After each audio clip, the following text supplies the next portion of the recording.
For Kamala Harris's part, though, I think she owes the people of this country an answer. Where does she stand on nationalizing healthcare? Are you for it or are you against it? Where do you stand? This is a big one that people don't talk about. Affects small business owners, including black and white business owners across the country. She favors what's called a tax on unrealized capital gains. What that means is, even if you have a business, you're a businessman too, right? So you're operating a business, but take somebody who's maybe in a tougher position than you are. That means you have to pay taxes even when you don't have the cash to pay those taxes because the government says that it's worth something and you have to pay 25% of that value every year. Well, what if you don't have the cash in your pocket? That forces you to either sell your business, take out a loan to pay taxes. That's a formula for real economic calamity. She has consistently supported that. That's what we need to be talking about. Are you still in favor of it? If so, why? Let's have that policy debate. And I think that hiding from those issues is something that leaves the American people holding the bag. Hey, gang, it's me, Dr. Steve, and Kamala Harris has been so busy being booed at her own rallies that she hasn't had the time to even bother fleshing out her own economic plan if she were to become president, God forbid. And worse yet, nobody seems to know whether or not she actually has a plan. And if she does, she certainly hasn't told anyone about it, not even her otherwise loyal lapdog, Mark Cuban, seems to know what it is. And he actually came out the other day and said that some of the things that he's heard that she's supposedly proposing are so terrible that even he'll stand up against them.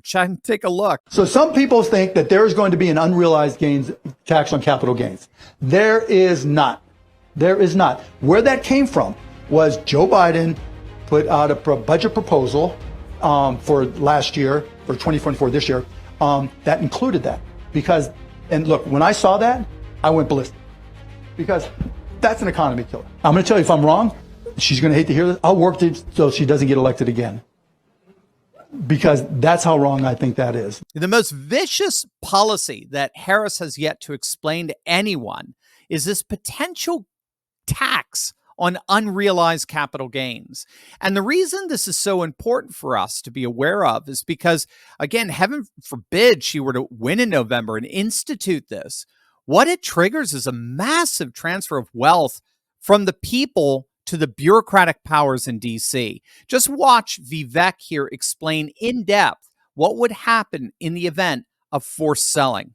So a tax on unrealized capital gains means that if you have a stock or a business or a private business or land that you own that the government says has appreciated in value, but you can't sell it, you will nonetheless still have to pay taxes on that unrealized gain. The way it works today is if you bought Microsoft stock a bunch of years ago, you sell Microsoft stock for a gain, you pay 22% or so on your gain of the difference of what you made.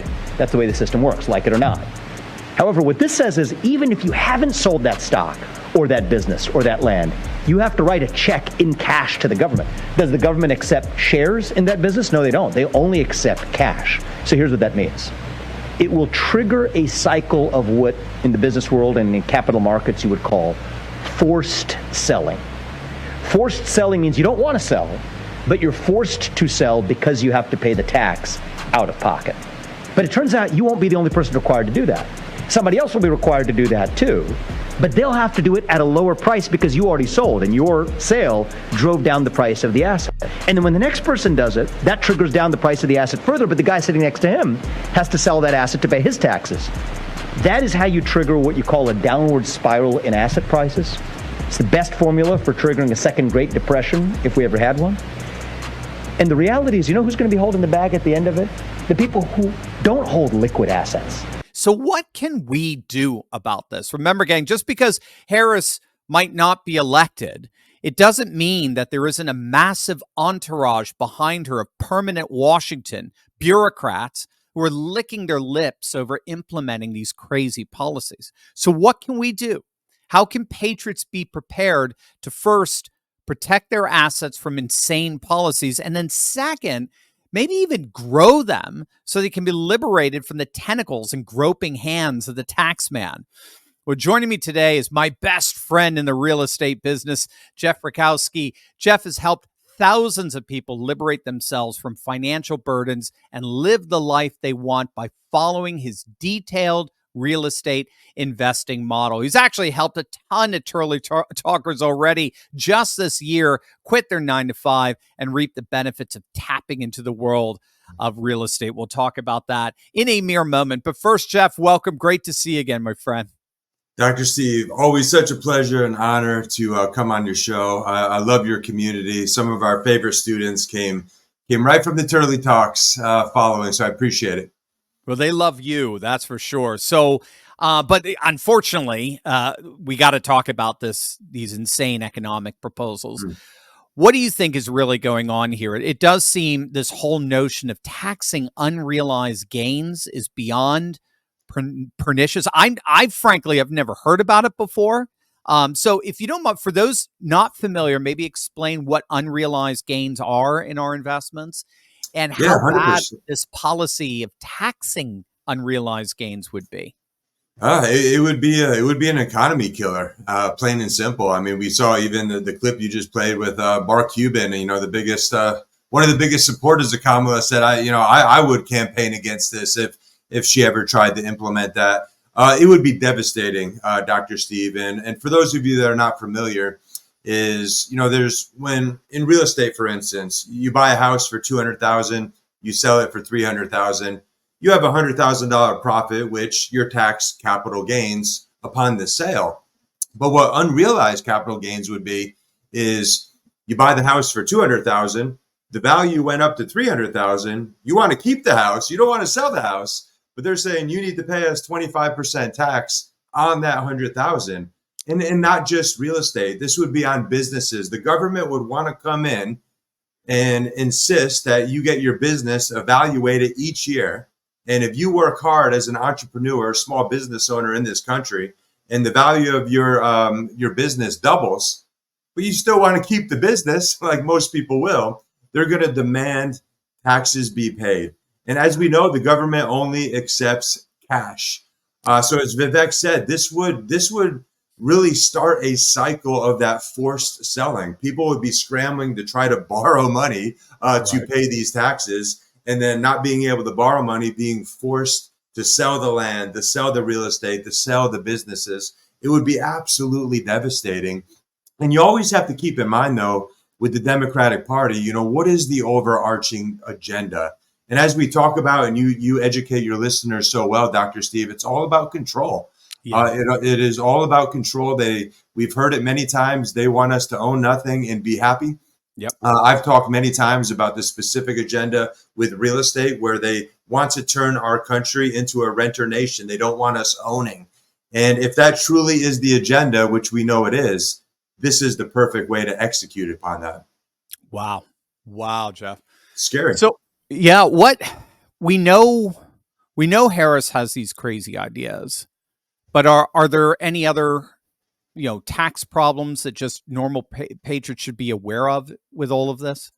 Yeah, I mean, well, let's look. Like you said, we really don't know what her plan is. We don't really know if she has a plan. When she presents certain things, she'll flip-flop a couple days later to whoever's listening. But if you look at some of the things that she did throw out, put aside the unrealized capital gains that she just talked about, she wants to increase, essentially double regular capital gains from 20% to 44.6% on the federal level. If you live in New York or California, for instance, you put state tax on top of that, you're about 55% of your income, your realized profit, going directly to the government. She wants to increase the billionaire tax from 8% to 25%.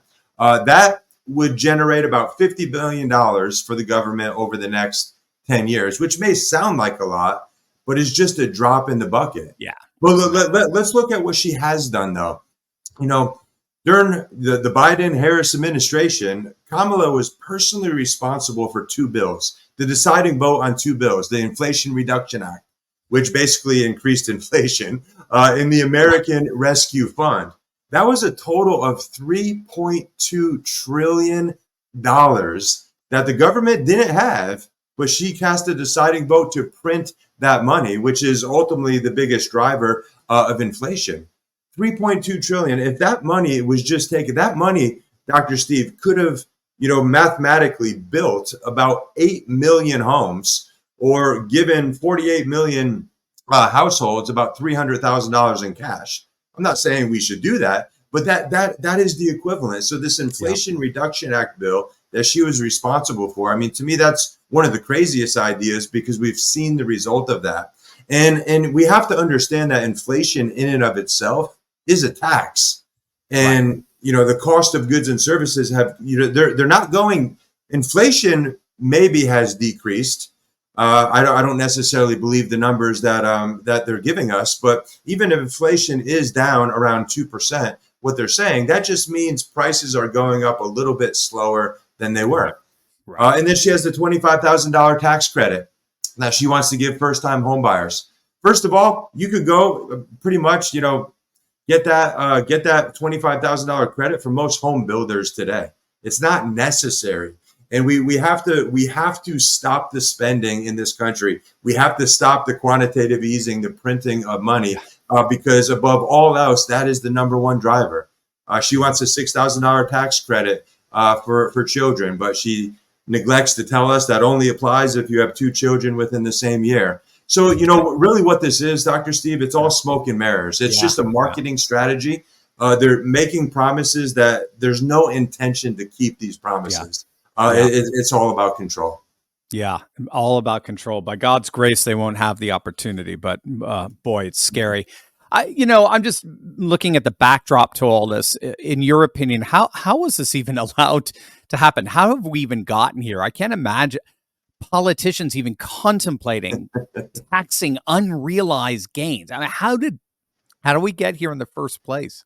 Yeah, it's simply an evil agenda. It's it's right out of the communist Marxist playbook, and it's really there's a hatred towards our country. It's amazing that our leaders in our country hate our country. And it really is that agenda. But honestly, how did we get here, Dr. Steve? I honestly, if I have to point the finger at somebody, and I say this many times, to me, this isn't a political problem. It's not even necessarily a financial problem. It's a spiritual problem. Yeah. Amen. This is good. This is good versus evil. And good people, good Christian American patriots, a lot of us, have just been asleep at the wheel, not allowing this to happen. I talk for many, I go around and I even speak in churches and educate churches just on, financial literacy and things along those lines. And I love the church. But the American church at large for many years even kind of suggested that we should stay out of the world. We should stay out of politics, stay out of business. So the result of that is you have a lot of people with not good intentions, making the decisions. And we're seeing it play out in front of us. But the good news is, man, we're starting to wake up. They're starting to wake. They really, they've been poking a sleeping giant, and we're waking up, and we're coming back. And we're going to take this territory back. Yeah, you can feel it, can't you? Yeah, I mean, there's something. God spared his life for a reason on it. I see the picture right behind you, man. I mean, J13, it just seemed like that was a message that things are about to turn around gloriously and wonderfully. So that, you preempted exactly where I wanted to go with this. Give us some hope here. We're all about taking action, being proactive. What can patriots do in response to these potential threats? Yeah, we have to take our financial future into our own hands. The days of being able to, we never should have and put our hope or dependency in the government. But the agenda at play in our country right now ultimately is to make us dependent on the government. That's where they're taking us. That's where we want to go. We look at, the traditional 9-to-5 job that many Americans depend on. The days of defined benefit plans are gone. We've entered the era since the 70s of the 401k, which is just not working for most Americans. 42% of Americans right now are projected to retire broke, meaning they'll have less than $10,000 in savings before retirement, which is staggering. So this is a crisis right now. This is a financial crisis, and a lot of people, a lot of Americans are going to get hurt if we don't wake up and we don't take responsibility for our own financial future and start building. Even colleges now and it's just all that the whole world really has been flipped upside down.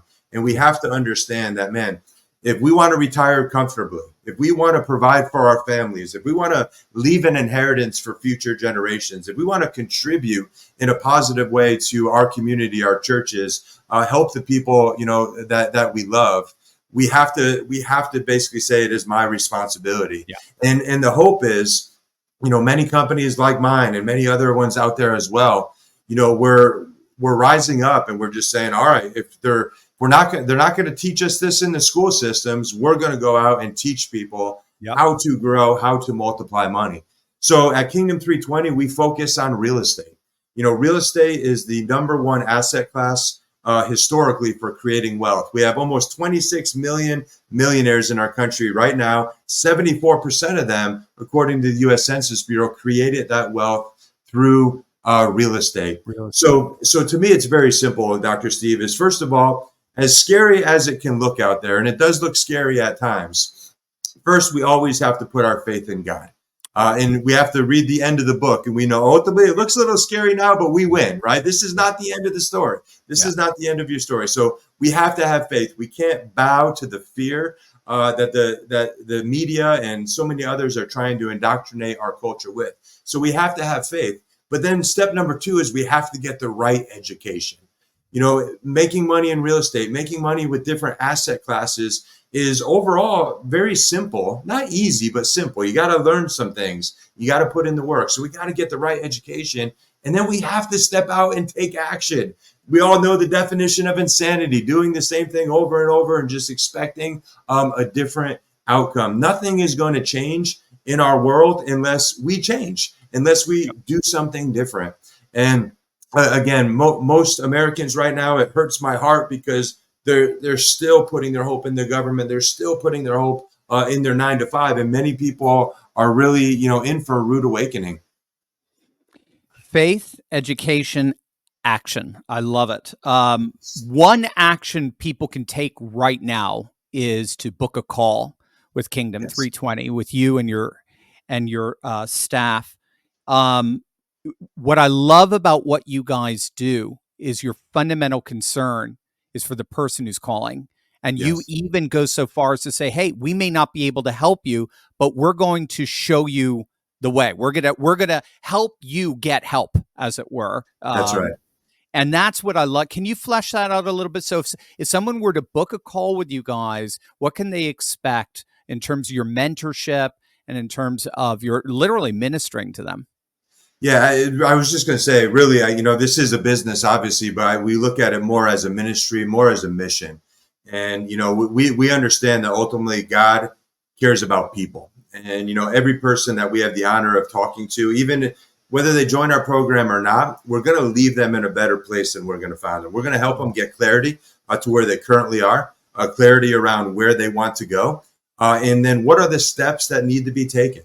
And we will talk to them about how we can help them in our mentorship program, of course. And there's so many facets to the mentorship program. We have one-on-one coaching, we have deal review, we have live events, we have virtual events, we have on-demand curriculum, we have, an incredible community. But really at a high level is what I believe the Christian entrepreneur, the Christian patriot needs to succeed is really 3 things. Is number 1, we all need mentorship. And mentorship is the greatest shortcut to success in life. Typically, we want to do something and we focus on the how instead of focusing on the who. Mm-hmm. You want to succeed. You want to succeed quickly. Find somebody that's doing what you want to do, having the results you want to have, doing it God's way, by the way, and hitching your wagon to theirs and learning. So we provide mentorship. We have about 36 coaches. And I always tell our students, I said, they're very good coaches, but they're not professional coaches. Mm-hmm. They're professional real estate investors that coach. So everybody in our program that works with our students, they are on the front lines doing the business. We have they're not like economics professors. No, they're not teaching you in theory, right? Like you did, Dr. Steve, for a number of years. Then you stepped out and you said, all right, I'm going to go from theory to To practice. That's right. Yeah. Yeah. So you are learning from real estate investors, coaches that have closed a minimum of 25 deals, all the way up to coaches that own over $100 million in assets. Wow. And these are people that care about the mission. They really donate and volunteer time. We pay them a little bit, but it's but they do it because of the mission and because of the call. So to me, you're not going to find better mentorship in the industry. And then number two is we all need a community. God did not create us to do life or to build business alone. And that's one of the things. I mean, you've created such a beautiful community here at Turley Talks. And I like to think we've done the same at Kingdom 320. But we're over 5,000 now students, Christian entrepreneurs all across the country. Every Wednesday, we come together on a Facebook Live and we celebrate all the deals that were closed just over the past week. I actually did it last night, and we had 8 deals that we were able to highlight from students, and it's just and we see many of our students doing their first deals, joint venturing, partnering together. One found the deal, one has the money. They come together to do something they couldn't have done on their own. So we love really connecting that community. We all need that tribe of people that are going to cheer us on, focus on the positive, pray for us when we need prayer, all of that. And then number 3 is we all need. We need a mentor, we need a community, but we just need a plan. And whatever it is that your listeners, whatever that is important to you, if it's important to start generating larger chunks of cash quicker, we have plans for that. I call that my deal finder plan. There's ways to start making money in real estate without even needing money to do it, without even having to own the properties to do it. Maybe passive income is important to your listeners, and they feel they love their job, they're passionate about it, but it doesn't pay them quite what they would want. Let's get some passive income flowing through many different strategies and plans that we have. Maybe you have a great retirement account, great 401k, but you're tired of riding the roller coaster of the stock market, and you want consistent cash flow. All of these things could be attained through real estate, and it's not far out of reach. Just a little bit of learning, a little bit of mentorship, and then the courage to take action. It's amazing how your life can change dramatically. It is amazing. And gang, if you're listening and you think that maybe now is the time to begin your journey to becoming a liberated patriot, truly free, right? No longer relying on the government, you really need to contact Jeff and his team. You need to understand what an amazing opportunity this is. Like Jeff said, even if Jeff and his team can't help you directly, they're going to help you find the people who can. That's what makes Jeff and his team over at Kingdom 320 so amazing. They're literally here to bless you in any way that they can. So make sure to book a call with Jeff and his team right now, and let's build an amazing parallel economy together.